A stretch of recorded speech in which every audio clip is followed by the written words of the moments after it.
Hi friends, എല്ലാവർക്കും ശ്രീസ് PSC വേഡിലേക്ക് സ്വാഗതം. നമ്മൾ ഇന്ന് പഠിക്കാൻ പോകുന്ന പഞ്ചവത്സര പദ്ധതി 6ാം പഞ്ചവത്സര പദ്ധതിയാണ്. പഠിച്ചാലോ? 1980 മുതൽ 85 വരെയായിരുന്നു 6ാം പഞ്ചവത്സര പദ്ധതിയുടെ കാലഘട്ടം. കാർഷിക മേഖലയുടെ വികസനവും ദാരിദ്ര്യ നിർമ്മാർജ്ജനമൊക്കെയായിരുന്നു ഈ പദ്ധതി ലക്ഷ്യമിട്ടിരുന്നത്. അതുപോലെ ബാങ്ക് ദേശസാൽക്കരണം 2ാം ഘട്ടം നടക്കുന്നത് 1980 ഏപ്രിൽ 15-നാണ്. ഈ കാലഘട്ടത്തിൽ പ്രധാനമന്ത്രിയായിരുന്നത് ഇന്ദിരാഗാന്ധിയായിരുന്നു.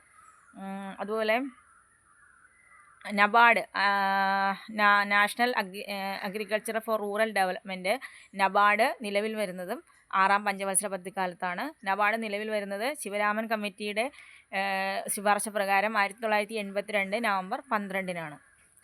അതുപോലെ DWCRA, RLEGP, ട്രൈസം, IRDP തുടങ്ങിയ പദ്ധതികളൊക്കെ വരുന്നതും ഈ 6ാം പഞ്ചവത്സര പദ്ധതി കാലത്തായിരുന്നു.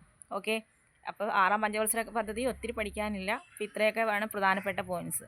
എല്ലാവരും പഠിക്കുക. ബൈ.